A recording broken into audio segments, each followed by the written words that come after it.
Pemirsa, hubungan Demokrat PDI Perjuangan lagi-lagi panas. Dua partai yang sama-sama pernah berkuasa ini kembali tegang pasca Ketua Majelis Tinggi Partai Demokrat Susilo Bambang Yudhoyono menyatakan akan turun gunung menghadapi pemilu 2024 yang diduga sudah didesain dan berpotensi curang.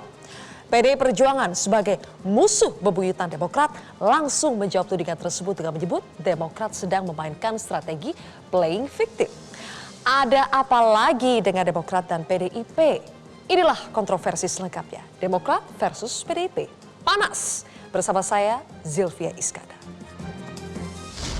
Saya mendengar, mengetahui bahwa ada tanda-tanda pemilu 2024 bisa tidak jujur dan tidak adil. Itu kan menunjukkan suatu kekhawatiran yang berlebihan tanpa fakta. Di dalam acara internal, beliau mengingatkan kader kami, kalau seorang bapak mengingatkan anak, apakah itu salah? Orang menuduh kecurangan itu gaya mabok. Nggak jelas angkanya, nggak jelas siapa yang dituduh, pokoknya ngomong, pokoknya nyerocos saja.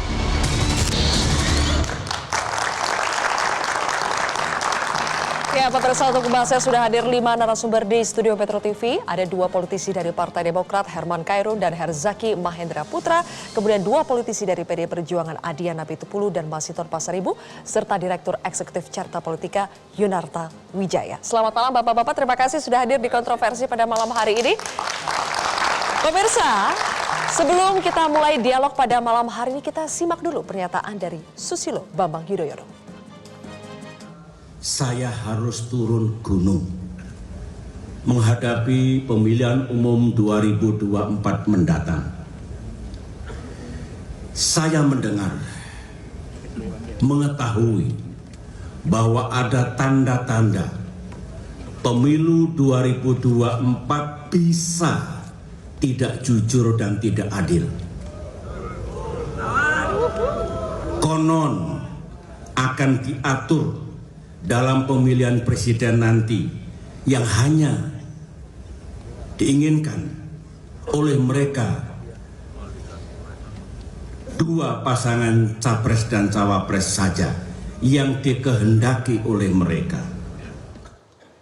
Baik, saya langsung ke Bang Adian. Bang Adian, Presiden 2 periode Susilo Bambang Yudhoyono sampai mau turun gunung menghadapi potensi kecurangan pemilu 2024. Ngeri-ngeri sedap gak tuh buat PDI Perjuangan? Enggak, biasa aja. Kita biasa, kita lebih berpengalaman. Mikrofonnya Bang Adian boleh diulangi lagi? Jadi ngeri atau tidak? Enggak.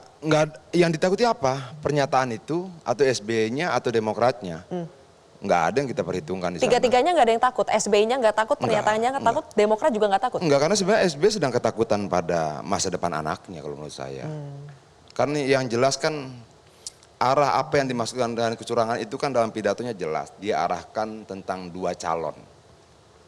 Gitu loh. Kalau kita uruntun lagi, kenapa jadi 2 calon? Kenapa kemudian lebih berpotensi menjadi 2 calon? Karena ada pembatasan presidensial threshold, ambang batas presiden yang 20%. Ini yang sudah digugat berkali-kali di MK dan kalah.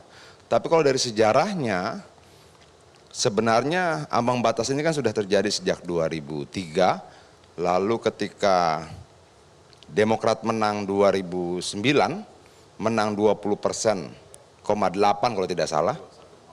21,8%. Nah, ya antara 20 sampai 21,8%.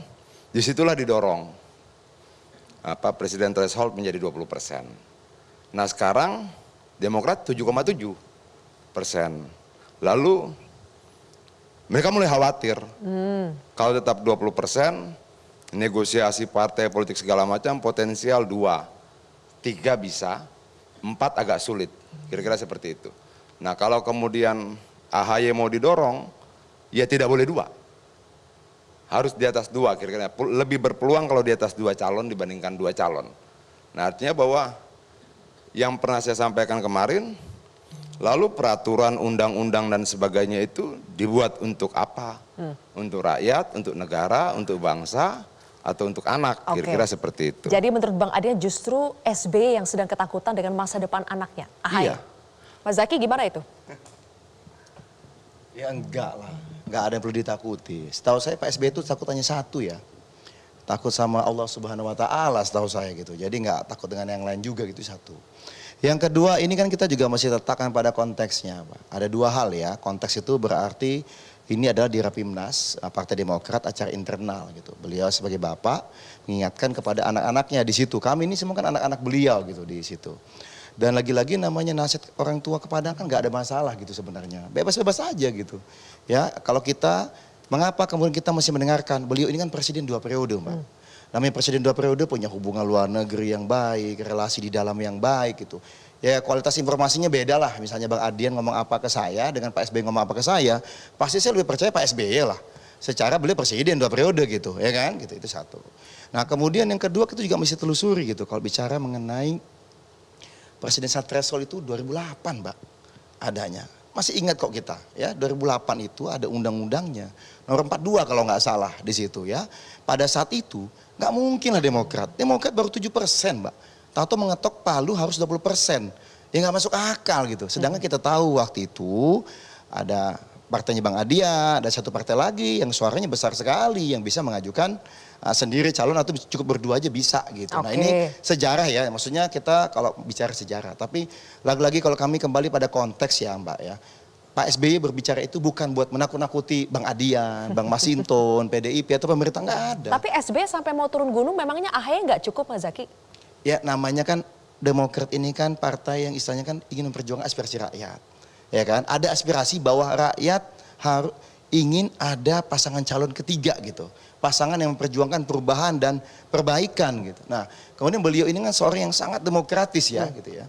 Melihat ini kan bukan bicara mengenai Demokrat saja beliau konteksnya, tetapi wah, ini demokrasi yang 10 tahun saya sebagai presiden udah berusaha sebaik mungkin agar demokrasinya bisa semakin kondusif ya, dengan berbagai penghargaan internasional ya Mbak, dan juga penilaian ya lembaga-lembaga internasional ya. Oke. Nah, ini aduh jangan sampai nih kemudian menjadi istilahnya itu jadi downgrade gitu, itu Oke. satu. Tapi ada tudingan kecurangan Pak Herman. Siapa sih yang disebut mereka akan diatur hanya ada 2 paslon yang diinginkan oleh mereka? Siapa yang dimaksud mereka oleh Pak SBY? Kita melihat peristiwanya dulu ya. Saya ingin menjelaskan dan menekankan ini supaya tidak ada salah paham di publik gitu. Pertama bahwa statement itu disampaikan dalam Rapimnas, tertutup dan memang tidak untuk diliput. Kalaupun pada akhirnya bocor oleh para kader dan kemudian menjadi opini publik, saya kira ini memang tidak bisa kita bendung. Nah yang kedua, Pak SBY mengatakan 2 hal yang menurut saya ini harus diartikulasikan secara benar gitu. Pertama bahwa ada tanda-tanda, kan Pak SBY punya informasi. Informasinya kemudian diklarifikasi. Atas hasil klarifikasi tersebut ada tanda-tanda. Dan kemudian bisa pemilu itu tidak jujur dan atau tidak adil. Artinya bisa itu ya bisa terjadi atau bisa tidak kesananya. Namun bahwa sudah ada tanda-tanda untuk melakukan setting dari pihak mereka dengan 2 calon. Mereka calon itu siapa? mereka. Nah ya siapa yang bisa melakukan itu gitu. Ya kami tidak menyebut nama, Pak SBY tidak menyebut nama. Harusnya tapi kalau ada yang bisa tanda-tanda, melakukan itu ya siapa gitu. Maksudnya PDI Perjuangan, partai yang berkuasa Kami atau tidak gimana? menyebut kepada partai. Partai sudah biasa berkompetisi saya kira. Kita biasa untuk berkompetisi. Penguasa? Ya kekuasaanlah yang bisa melakukan itu. Gitu. Nah oleh karenanya menurut saya ini yang harus didudukan kembali. Dan saya juga merasa bahwa ini pasti ada disinformasi yang pada akhirnya kita seolah-olah ada sesuatu yang menyebabkan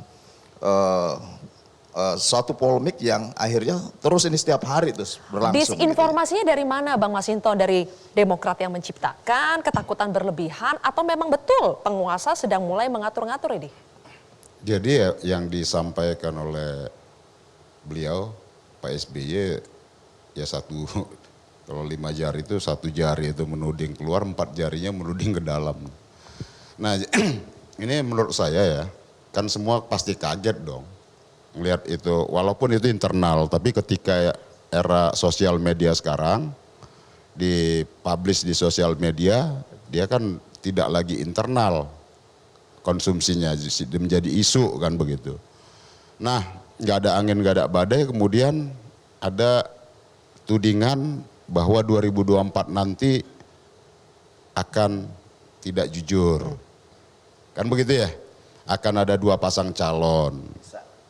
Kan begitu? Bisa. Iya. Nah, kalau 2 pasang calon tidak jujur, kan itu aneh. Tidak jujurnya di mana? Sementara presiden threshold itu adalah turunan tadi Undang-Undang 42 tahun 2008. Di mana undang-undang itu yang nandatanganin itu presidennya Bapak Susilo Bambang Yudhoyono. Harusnya kan kita konsisten dong bahwa produk perundang-undangan itu kemudian melahirkan konsekuensi-konsekuensi. Bisa satu pasang calon, bisa dua pasang calon, bisa tiga, bisa empat. Nah kalau kemudian ya seperti yang disampaikan Bung Adian Pama, kalau hanya memaksakan calon dari kita nggak bisa nyalon karena aturan perundang-undangan, jangan dibilang itu curang dong pemilunya. Kan begitu. Nah jadi apa yang disampaikan tentu nuansanya sangat melankolis menurut saya. Ya, diksi-diksinya, ya kemudian turun gunung, ya apa juga kita di bawah gunung ini aman-aman aja.